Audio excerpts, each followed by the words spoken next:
Hello students आज हम करने वाले हैं chapter number 3 exercise 3.1 from question number 11। देखो क्वेश्चन नंबर 11 में क्या है, express the following as indicated. देखो जैसे क्वेश्चन नंबर 11 का ए पार्ट ध्यान से देखो, यहाँ पे लिखा गया है 169 कि 169 as the sum of 13 odd numbers की 169 को हमें क्या करना है, 13 ऑड नंबर्स में लिखना है। देखो हमने ये स्क्वायर की प्रॉपर्टी पढ़ी थी, जैसे देखा जाए 169 ये क्या है, ये 13 का परफेक्ट स्क्वायर है। ठीक है, तो हमने स्क्वायर की प्रॉपर्टी पढ़ी थी कि जिस भी नेचुरल नंबर का स्क्वायर दे रखा है, हम उस स्क्वायर नंबर को उतने ही स्टार्टिंग के नेचुरल और नंबर्स में क्या कर सकते हैं, ब्रेक कर सकते हैं। देखो यहाँ पे जैसे 13 का स्क्वायर है तो इसको मैं लिख सकता हूँ, अगर मैं यहाँ पे स्टार्टिंग के 13 और नंबर्स लूंगा तो उसका जो सम आने वाला है वो 169 ही आएगा। तो 169 को कैसे लिख देंगे, 1 3 + 5। बस हमें ध्यान रखना है स्टार्टिंग के 13 नंबर लेने हैं। तो 5 हो गया, 7 9 11। देखो अभी तक 6 हुए हैं ना, 11 के बाद इसमें 13, फिर 17 19 20 1 23। अच्छा कितने हो गए, 3 3 6 7 8 9 10 25, और लास्ट में कहाँ तक जाएगा, 27। ठीक है, तो कितना आ गया, 27 तक आ गया।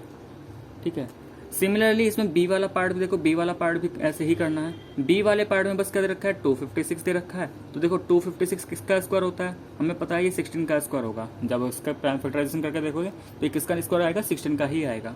तो इसका मतलब 256 को ऑड नंबर्स में कैसे लिखेंगे, स्टार्टिंग के 16 ऑड नंबर्स। तो 1 3 5 7 9 11 13 17 19 21 23 25। तो देखो यहाँ तक तो 13 हो गया। ठीक है, इसके बाद आ जाएगा 14th नंबर 27, 15th नंबर हो जाएगा 29, और 16th नंबर क्या हो जाएगा 31। इसको ऐसे लिखा जा सकता है।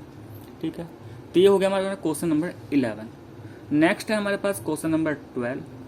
तो क्वेश्चन नंबर 12 में क्या है, ध्यान से देखो क्वेश्चन नंबर 12 क्या है, express the following as either in terms of the multiple of 3 और एंड मल्टीपल ऑफ 4 और मोर देन मल्टीपल ऑफ 3 और 4। ठीक है, देखो यहाँ पे क्या दे रखा है, हमें कुछ नंबर्स दे रखे हैं। ठीक है, जैसे 8 का स्क्वायर। अब 8 का स्क्वायर क्या है भाई, जब 8 का स्क्वायर मैं इसका स्क्वायर करूंगा तो इसका मतलब 8 × 8। ठीक है, ये कितना आएगा, 64। तो ये जो 64 आया है इसको मुझे या तो 3 के मल्टीपल में लिखना है या फिर 4 के मल्टीपल में।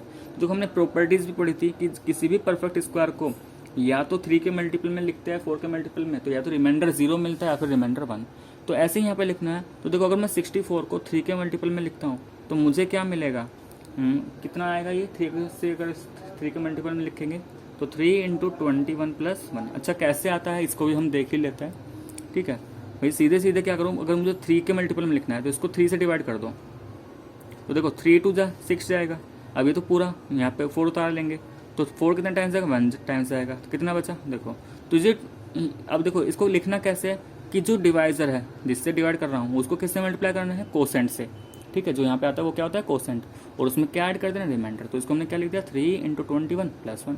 ऐसे ही बोल रहा है 4 के मल्टीपल में भी लिखना है, तो 4 के मल्टीपल में, तो देखो जब मैं इसको 4 से डिवाइड करूंगा तो सीधे सीधे हमें मिलेगा 16, और उस केस में रिमाइंडर 0, तो 4 का तो सीधा है 4 × 16। इसको क्या करेंगे, लिख देंगे। ठीक है, बी वाले पार्ट पे देखो, क्वेश्चन नंबर 12 का बी पार्ट।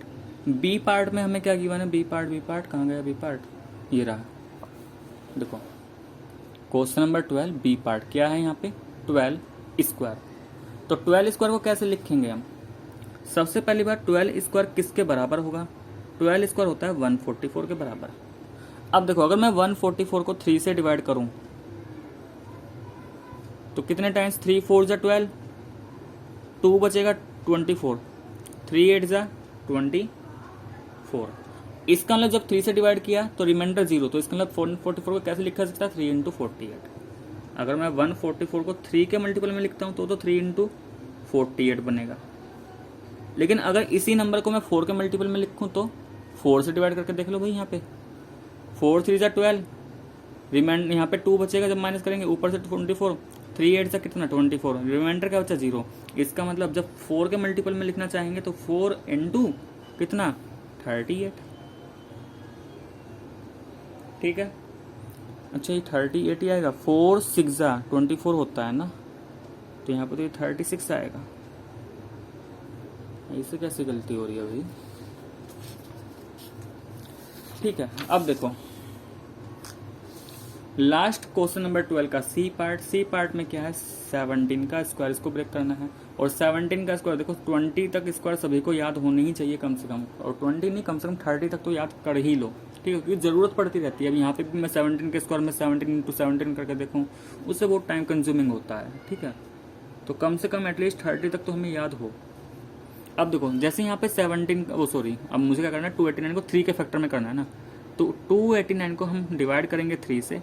तो देखो 3 से 9 टाइम्स जाएगा 27, माइनस करेंगे 1 बचा 9। अभी तो भाई डिविजिबल करते हैं, डिविजिबल तो सभी को आता होगा, ठीक है। 3 6 18, यहाँ पे 1 बचा। तो देखो क्या मैं इसको लिख सकता हूँ, बताया था ना कैसे लिखेंगे, डिवाइजर इंटू कोसेंट, तो 3 × 96 प्लस रिमाइंडर। और अगर इसे 4 के मल्टीपल में ब्रेक करना हो तो इसको 4 से डिवाइड कर दो भाई। 289 को किससे डिवाइड, 4 से। तो देखो 4 से 7 टाइम्स जाएगा तो 28 पूरा पूरा चला गया, 0 बचा, 9 उतार लेंगे। 9 कितने टाइम्स जा सकता है, मैक्सिमम 2 टाइम्स, तो बचा क्या 1। तो 4 से लिख सकता हूँ 4 × कितना आया यहाँ पे 72, ठीक है। और रिमाइंडर क्या बचा, कुछ रिमाइंडर बचा 1। तो इस तरीके से हमें क्या करना था, इसको 3 या 4 के मल्टीपल में ब्रेक करना था, ठीक है। तो क्वेश्चन नंबर 12 तो हमारा हो चुका। नेक्स्ट आते हैं हम क्वेश्चन नंबर 13 पर। क्वेश्चन नंबर 13, देखो क्वेश्चन नंबर 13 में क्या है कि how many numbers lie between the square of the following number, कि ए पार्ट क्या है, 2 नंबर्स है 4 और 5, कि अगर मैं इन दोनों का स्क्वायर करूं तो इसके बीच में कितने नंबर्स लाई करेंगे। तो देखो सिर्फ हमसे ये पूछा गया है कितने नंबर लाई करेंगे, तो हमें पूरा सोल्व करने की जरूरत नहीं है। मैंने एक प्रॉपर्टी बताई थी कि अगर हमारे पास n एंड n+1 2 नंबर्स है और हम इनका करते हैं क्या, अगर हम इनका स्क्वायर करते हैं तो इनके बीच में जो नंबर्स आने वाले हैं, इन दोनों नंबर के बीच में जो नंबर आएंगे वो क्या आएंगे कि जो छोटा नंबर यहाँ पे है उसका डबल हो जाएगा। n² और n+1 होल स्क्वायर के बीच में कितने नंबर आएंगे, जिस भी नंबर का स्क्वायर कर रहे हो उसमें जो छोटा नंबर है उसका डबल कर देना है। तो यहाँ पे इस प्रॉपर्टी की हेल्प से बताओ भी कितने नंबर्स आने वाले, 2 × 4 = 8। तो इसका मतलब कितने नंबर आएंगे इन दोनों के बीच में, तो 8 numbers lie between square of 4 और 5, ठीक है। ऐसे भाई बी पार्ट है, बी पार्ट में है कि 13 और 14 2 नंबर्स है, तो इनके बीच में क्या कितने नंबर लाइन करेंगे, क्योंकि जो भी छोटा नंबर है उसको डिवाइड मल्टीप्लाई कर दो 2 से, तो कितना 26। इसका मतलब क्या हुआ कि इन दोनों के स्क्वायर के बीच में 20 नंबर्स लाइज बिटवीन को इन शॉर्ट बिटवीन स्क्वायर। तो देखो यहाँ पे क्या हो जाएगा, 26 numbers lies between square of 13 और 14, कि अगर हम स्क्वायर करते हैं 13 और 14 का तो कितने नंबर्स लाई करेंगे, जो भी छोटा नंबर है उसका डबल कर देंगे, और वो कितना है 26, ठीक है। तो बढ़ते हैं यहाँ पे नेक्स्ट क्वेश्चन, क्वेश्चन नंबर 14 पर। क्वेश्चन नंबर 14, देखो क्वेश्चन नंबर 14 में क्या है, विदाउट एक्चुअली स्क्वायरिंग, कि हमें स्क्वायरिंग तो नहीं करना, तो विदाउट स्क्वायरिंग किए हुए हमें बताना है कि ये 45 का स्क्वायर माइनस 44 का स्क्वायर की वैल्यूज क्या होगी। तो देखो ये हमने पढ़ा था कि अगर हमारे पास 2 कंसेक्यूटिव नेचुरल नंबर है और उनके स्क्वायर का हम डिफरेंस कर रहे हैं, हमने एक प्रॉपर्टी पढ़ी थी कि 2 कंसेक्यूटिव नेचुरल नंबर बताए तो जो लगातार आते हैं, तो n+1 n 2 consecutive natural number, इनके स्क्वायर का डिफरेंस क्या होगा कि जिस नंबर का हम सम कर रहे हैं उन दोनों नंबर्स को क्या कर देना है, ऐड कर देना। तो यूजिंग दिस फॉर्मूला, अब ये फॉर्मूला दोनों ही पूरे क्वेश्चन में अप्लाई होना है। तो सबसे पहले मैं ए पार्ट कर रहा हूँ इसी की हेल्प से, ठीक है, ये मैंने इसलिए फॉर्मूला ऊपर लिख दिया सबसे पहले।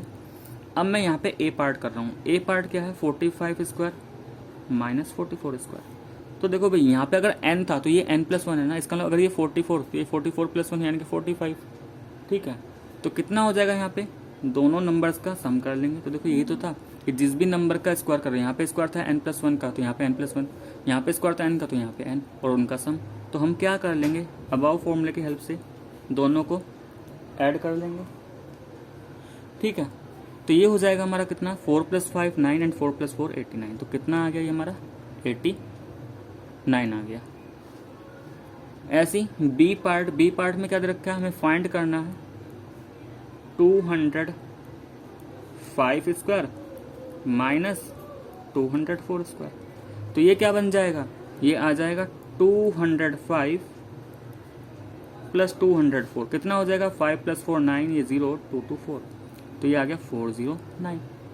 ठीक है, तो ये हो गया हमारा question number 14। Next question number 15 पर। नेक्स्ट है हमारा क्वेश्चन नंबर 15। देखो क्वेश्चन नंबर 15 क्या है, which of the following are Pythagorean triplet. यहाँ पे हमें दो पार्ट दे रखे हैं, हमसे पूछा गया है पाइथागोरन ट्रिपलेट क्या है। देखो पाइथागोरन ट्रिपलेट क्या है, ऐसे तीन नंबर जो पाइथागोरस थ्योरम को सेटिस्फाई करते हो, जो पाइथागोरस थ्योरम को सेटिस्फाई करते हो, वो हमारे होते हैं पाइथागोरन ट्रिपलेट। तो हमें सिंपली क्या करना है, हमें दो छोटे नंबर यहाँ से उठाने हैं। अगर हमें चेक करना है कि ये पाइथागोरन ट्रिपलेट बनाएंगे या नहीं, तो हमें क्या करना है, यहाँ से दो छोटे नंबर उठाओ, दो छोटे नंबर उठाए 3 और 4, दोनों का स्क्वायरिंग करो और कर दो इनको ऐड। दोनों छोटे नंबर उठाए, स्क्वायर किया और ऐड कर दिया, तो देखो 3 का स्क्वायर 9, 4 का स्क्वायर 16, कितना आया 25। अब जो सम आया फिर से उसे स्क्वायर की फॉर्म में लिखने की कोशिश करते हैं 5 स्क्वायर।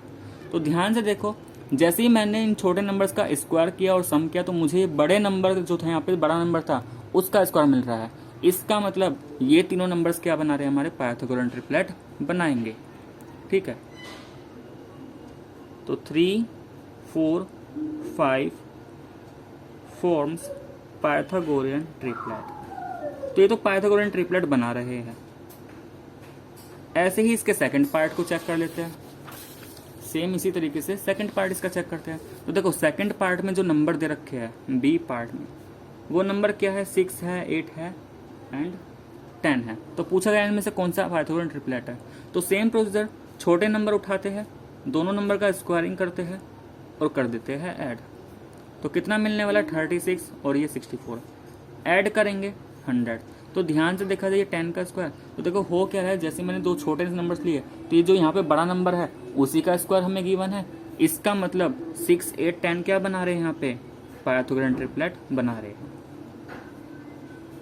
और अगर ये बड़े नंबर का स्क्वायर ना मिलकर कुछ और मिलता कि भाई या तो 10 ना आके यहाँ पे कुछ भी आता, जैसे सपोज करो 11 आ जाता है या 10 से कम आ जाता, तो हम बोल देते हैं कि ये पाइथागोरन ट्रिपलेट नहीं बना रहे। फॉर्म्स आ पाइथागोरियन ट्रिपलेट।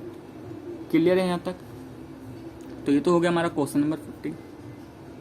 तो छोटे छोटे से क्वेश्चन है और सभी क्वेश्चंस में हमारा प्रॉपर्टी ही यूज हो रहा है। तो एक बार अगर हमें प्रॉपर्टी अच्छे से समझ में आ गई तो बाकी क्वेश्चंस में फिर कुछ रह नहीं जाता। ठीक है, find the Pythagorean triplet whose smallest member is. अब देखो हमने पढ़ा था पाइथागोरियन ट्रिपलेट के ही अंदर यहाँ पे भी एक प्रॉपर्टी यूज होने वाली है, पाइथागोरियन ट्रिपलेट। एक हमने जनरल फॉर्म पढ़ा था कि पाइथागोरियन ट्रिपलेट क्या होता है, 3 नंबर्स का ग्रुप होता है। तो 2n n square minus 1 n square plus 1, ये जो 3 नंबर्स है जहाँ पे ये जो n है वो क्या होगा ग्रेटर देन 1।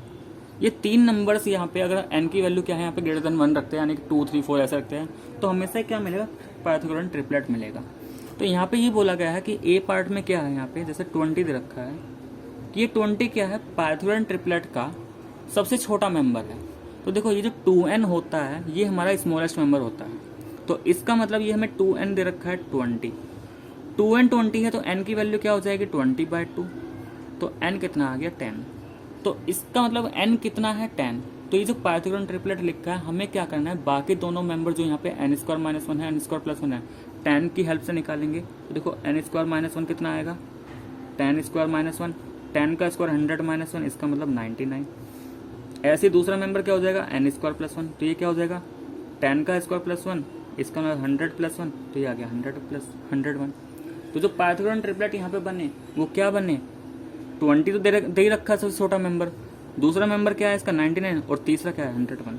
तो ये तीनों ही नंबर क्या आ गए यहाँ से पाइथागोरियन ट्रिपलेट आ गए। तो इस तरीके से हमें फाइंड करने होंगे, लेकिन जो जनरल फॉर्म है वो हमें याद रखनी होगी कि ये 2n n square minus 1 n square plus 1 के आगे हमारे 3 ट्रिपलेट नंबर होंगे। ठीक है, जहाँ पे n हमारा क्या होगा ग्रेटर देन 1, और जब भी हमारा n जब हमारा n ग्रेटर देन 2 हो, जब n ग्रेटर देन 2 है तो ये जो 2n है ये क्या होगा हमारा स्मॉलेस्ट नंबर होगा,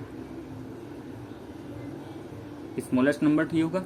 largest number n square plus 1 और जो n स्क्वायर माइनस 1 है वो मिडल में आने वाला है छोटे और बड़े नंबर के बीच में, ठीक है। कब? जब n ग्रेटर देन 2 हो, लेकिन जब n 2 के बराबर होगा तब ये वाला छोटा हो जाएगा और ये बड़ा हो जाएगा। सिर्फ n इक्वल 2 के लिए ये नंबर छोटा होगा और ये बड़ा होगा, बाकी सारे केसेस में ये वाला नंबर छोटा ही रहने वाला है, ठीक है। तो देखो यहाँ पे सब नंबर 20 से ज़्यादा ही है, 20, 14, 16, तो ये 2n से ही होने वाले हैं सारे क्वेश्चन। अब देखो इसका बी पार्ट भी करते हैं जल्दी से। बी पार्ट में नंबर गिवन है 14, यानी कि ये पाइथागोरन ट्रिपलेट का सबसे छोटा मेंबर दे रखा है 14। तो जो सबसे छोटा मेंबर दे रखा है तो किससे कंपेयर करेंगे? 2n से। इसका मतलब 2n 14, तो इसका मतलब 14/2, तो n कितना आ गया 7। इसका मतलब n इक्वल टू 7 को लेकर बाकी मेंबर्स हमें निकालने होंगे। तो देखो दूसरा मेंबर क्या आता है n स्क्वायर माइनस 1, इसका मतलब 7 स्क्वायर माइनस 1, 7 का स्क्वायर 49 माइनस 1 कितना आ जाएगा 48। ऐसे ही सेकंड हो गया n स्क्वायर प्लस 1, तो ये हो गया 7 स्क्वायर प्लस 1, इसका मतलब 49 प्लस 1, तो ये हो गया 50, ठीक है। तो इसका मतलब यहाँ से जो पाइथागोरन ट्रिपलेट बना भाई सबसे छोटा मेंबर 14 गिवन था, बाकी दो मेंबर्स हमने निकाले 48 एंड 50, तो पाइथागोरन ट्रिपलेट क्या बना 14, 48 एंड 50। इसका मतलब अगर मैं इन दो छोटे नंबर का स्क्वायर करके सम निकालूं तो वो जो बड़े नंबर है उसी का स्क्वायर आने वाला है, करके देख सकते हैं। पार्ट नंबर सी, देखो सी पार्ट में हमें गिवन है 60। इसका मतलब एक पाइथागोरन ट्रिपलेट जिसका स्मॉलेस्ट मेंबर है अगर 16, तो बाकी दोनों मेंबर्स क्या होंगे? तो स्मॉलेस्ट मेंबर जनरल फॉर्म में होता है 2n, तो यहाँ से अगर n का वैल्यू निकालूं तो 16/2, इसका मतलब n कितना आएगा 8। तो जब n 8 आ गया तो बाकी दोनों मेंबर्स क्या होंगे? n स्क्वायर माइनस 1, तो ये हो जाएगा 8 का स्क्वायर माइनस 1। 8 स्क्वायर होता है 64, तो 64 माइनस 1 कितना आ जाएगा 63 आ जाएगा। ऐसी जो लार्जेस्ट मेंबर है वो हो जाएगा n स्क्वायर प्लस 1, वो क्या आएगा 8 स्क्वायर प्लस 1, इसका मतलब 64 प्लस 1 इज इक्वल टू कितना 65। तो पाइथागोरन ट्रिपलेट में नंबर क्या क्या आ गए हमारे? सबसे छोटा 8, उसके बाद 63 और फिर ये 65। तो ये तीन नंबर्स क्या आ गए पाइथागोरन ट्रिपलेट। तो ये तो हमारा क्वेश्चन नंबर 16, ठीक है। नेक्स्ट आते हैं यहाँ पे क्वेश्चन नंबर 17। अब देखो क्वेश्चन नंबर 17 में है हमें पैटर्न को देखना है, तो मैं ये लिख लेता हूँ यहाँ पे जो भी हमें गिवन है पैटर्न। 7 स्क्वायर 49 गिवन है, ठीक है। फिर है ये 67 का स्क्वायर, ये गिवन हमें 4 4 8 9। फिर ये गिवन है 6 6 7 स्क्वायर, ये हमें गिवन है 4 4 8 8 9। फिर यहाँ पे गिवन है 6 6 7 का स्क्वायर, ये गिवन है 4 टाइम्स, तो यहाँ पे 4 है, ठीक है। 3 टाइम्स 8 है और 1 टाइम्स 9। और फिर आगे गिवन है 4 टाइम्स 6 7 इसका स्क्वायर। एक तो हमें ये क्या होगा ये फाइंड करना है, और सिर्फ हमें लास्ट डिजिट दे रखा है इसमें 9, ठीक है। ऐसे ही अगर ये 6 टाइम्स 6 हो जाए, 1 2 3 3 6 और एक 7, तो इसका स्क्वायर क्या होगा ये हमें फाइंड करना है। तो देखो इसके लिए हमें थोड़े पैटर्न को देखना पड़ेगा। पैटर्न क्या है? देखो 7 का स्क्वायर 49, तो इससे तो हमें इतना क्लियर नहीं हो रहा, लेकिन जैसे ही हम आगे बढ़ते हैं एक चीज़ यहाँ पे नोट करो कि सभी नंबर्स में जो भी पैटर्न रखा है first digit 4 last digit 9, first digit 4 last digit 9, तो ये तो सभी पैटर्न में चल रहा है। इसका मतलब इन आगे आने वाले पैटर्न में भी पहला डिजिट 4 होने वाला है, लास्ट डिजिट यहाँ पे 9 दे रखा है, पहला डिजिट 4 होने वाला है, लास्ट डिजिट 9 दे रखा है, ये तो होना ही है। लेकिन इनके बीच में कैसे आ रहा है वो देखते हैं। जब यहाँ पे 6 1 टाइम है तो यहाँ पे 1 टाइम 4 है और 1 टाइम ही 8 है। देखो इस 4 को छोड़ दो, ये 4 तो सभी में आ ही रखा है, ठीक है ना। इस 4 को तो भूल जाते हैं हम, ठीक है, क्योंकि ये 4 तो मैंने यहाँ पे लिख ही दिया। अब इनके बीच में जो नंबर्स आ रहे हैं इनमें क्या पैटर्न बन रहा है वो हमें देखना है। यानी कि ये जो नंबर बचते हैं ना यहाँ पे बीच में ये बचा, इनमें कैसे पैटर्न बन रहा है उसको हमें देखना है। ये जो 4 था इसको तो मैं अलग कर ही चुका हूँ, इसलिए मैंने यहाँ पे 1 4 1 9 1 4 1 9 लिख ही दिया। ये जो बीच में नंबर बने इनमें क्या पैटर्न फॉलो हो रहा है ये देखो। जब यहाँ पे ये 6 1 टाइम्स है तो क्या हो रहा है, एक 4 है एक 8 है, यानी कि अगर 6 1 टाइम्स तो 1 4 1 8। जब 6 2 टाइम्स तो 2 टाइम्स ही 4 है 2 टाइम्स ही 8 है, यानी कि इन 4 एंड 9 के बीच में इनसे अलग 2 टाइम्स 4 2 टाइम्स 8। जब 6 3 टाइम्स तो 3 टाइम्स 4 3 टाइम्स 8। तो देखो जब 6 यहाँ पे 4 टाइम्स तो 4 टाइम्स 4 और आने वाला है, ठीक है, और 4 टाइम्स ही क्या आएगा 8 आने वाला है, ठीक है। ऐसे ही जब यहाँ पे 6 टाइम्स है तो इस 4 से अलग 4 टाइम्स वो 6 टाइम्स 4 एक और आने वाला है, और 6 टाइम्स से क्या आएगा 8 आने वाला है। ठीक है, तो ये हो जाएगा। बस इस तरीके से हमें इस पैटर्न को देखना होता है और इससे हमारे ये क्या आ गए निकल के आ गए। ठीक है, तो क्वेश्चन नंबर 17 हो चुका। नेक्स्ट आते हैं यहाँ पे क्वेश्चन नंबर 18 पर। क्वेश्चन नंबर 18 देखो, state the 5th and 6th term of triangular number. देखो सबसे पहली बात तो ट्रायंगुलर नंबर क्या होते हैं उसको हम देख लेते हैं। ट्रायंगुलर नंबर, देखो अगर मैं स्टार्टिंग का नेचुरल नंबर लिया 1 तो वो आएगा 1। ठीक है, लेकिन अगर मैंने स्टार्टिंग के 2 नेचुरल नंबर लेता हूँ तो ये है 3। अगर मैंने स्टार्टिंग के 3 नेचुरल नंबर लिए 1 2 + 3 ये है 6। स्टार्टिंग के 4 नेचुरल नंबर 1 2 3 4, इनका समय कितना 4 3 7 दोनों 1 10। तो ये जो नंबर्स है यही क्या है, ये जो नंबर आ रहे हैं इस पैटर्न में, यानी कि अगर मैं इस पैटर्न को फॉलो करता रहूँ तो इधर 2 भी नंबर्स आएंगे, वही है हमारे क्या ट्रायंगुलर नंबर, यानी कि 1 3 6 10 ये सब क्या है ट्रायंगुलर नंबर है। ऐसे अगर मैं एक और ट्रायंगुलर नंबर लिखूँ, नेक्स्ट क्या आएगा 3 + 4 + 5 तो कितना आएगा 15। तो ये सब ट्रायंगुलर नंबर्स। और यहाँ पे देखो लिखा है state the 5th and 6th term of triangular number. ये 5th टर्म और 6th टर्म क्या है भाई, ये होता है ट्रायंगुलर नंबर का, ये है हमारा फर्स्ट टर्म, ये है सेकंड टर्म, ये है हमारा थर्ड टर्म, ये है फोर्थ टर्म और ये है 5th टर्म। तो इसका मतलब जो भी टर्म हमें ट्रायंगुलर नंबर का लिखना है स्टार्टिंग के उतने ही नेचुरल नंबर लेने और ऐड करके लिख देना है। तो इसका मतलब अगर सीधे सीधे मुझसे पूछा जाए कि 6th टर्म लिखो ट्रायंगुलर नंबर का 6th टर्म, तो हमें कुछ नहीं करना, स्टार्टिंग के 6 नेचुरल नंबर कंसिडर करने होंगे और उनका क्या कर लेना है सम। तो जब इसको सम करेंगे तो ये आएगा 21। तो इसका मतलब इसमें सबसे पहले तो यही पूछा था state the 5th and 6th term. तो सिर्फ अगर हमें ये तो मैंने सिर्फ समझाने के लिए लिखा ऊपर, तो 5th टर्म में हमें क्या कितना लिखना था, ये हमारा 5th टर्म हो गया और ये हमारा 6th टर्म। तो ऊपर तो जो लिखा था वो मैंने समझाने के लिए लिखा था, आंसर तो इसका क्या हो जाएगा 5th टर्म ये है, 6th टर्म ये है ट्रायंगुलर नंबर का। ठीक है, आगे बोल रहा है which square number will we get if we add these 2 numbers.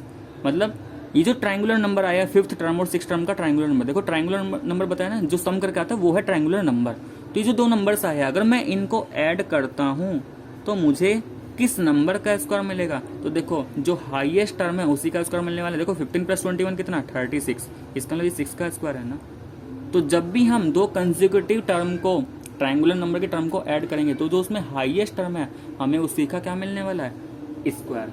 तो ट्रायंगुलर नंबर तो क्या हो गए हमारे 15 एंड 21 और किसका स्क्वायर मिलेगा 6 का स्क्वायर। ठीक है, नाउ एक्सरसाइज 3.1 लास्ट क्वेश्चन इसका क्वेश्चन नंबर 19। क्वेश्चन नंबर 19 में क्या है, बाय ऑब्जर्वेशन ओनली, कि सिर्फ हमें ये देख के बताना है कि tell why these numbers are not perfect square by giving reason. देखो यहाँ पे कुछ नंबर्स दे रखे हैं और ये जो नंबर्स है ये हमारे परफेक्ट स्क्वायर तो नहीं है, ये तो हमें पता है, ये तो यहाँ पे बोल रखा है। बस ये पूछ रहा है कि ये परफेक्ट स्क्वायर क्यों नहीं है, रीजन दे के हमें बताना है। यानी कि हमें इनका प्राइम फैक्टराइजेशन से जैसे हम चेक करते थे, हमें वो प्राइम फैक्टराइजेशन नहीं करना, सिर्फ हमें सीधे सीधे रीजन बताना है विदाउट सोल्व किए हुए। तो सबसे पहले मैं यहाँ पे नंबर लिख ही लेता हूँ एक बार।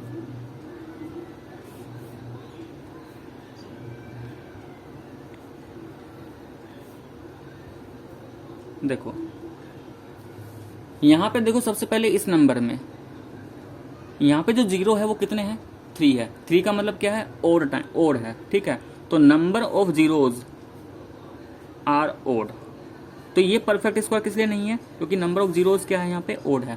लेकिन मैंने जब प्रॉपर्टी समझा रहा था तब बताया था कि जो भी परफेक्ट स्क्वायर आएगा उसमें अगर 0 आ रहा होगा लास्ट में तो हो, अगर वो परफेक्ट स्क्वायर तो उसमें इवन नंबर ऑफ जीरोज होने चाहिए थे। इसका मतलब यहाँ पे तो ये ओड नंबर है तो ये परफेक्ट स्क्वायर नहीं हो सकता। फिर एक प्रॉपर्टी हमने पढ़ी थी कि जब भी हम किसी नंबर का स्क्वायर करते हैं तो ये 4 डिजिट कभी भी नहीं आएगी, 2 3 7 एंड 8, 2 3 7 एंड 8, ये 4 डिजिट कभी भी किसी के भी नंबर के स्क्वायर में नहीं आएगी। तो देखो यहाँ पे लास्ट डिजिट क्या है, यानी कि यूनिट डिजिट क्या है 7, तो ये हमारा परफेक्ट स्क्वायर नहीं है। यहाँ पे लास्ट डिजिट क्या है 3, ये भी हमारा परफेक्ट स्क्वायर नहीं है। इसमें जो यूनिट डिजिट है वो क्या है 8 है, इसका मतलब ये भी एक परफेक्ट स्क्वायर नहीं हो सकता।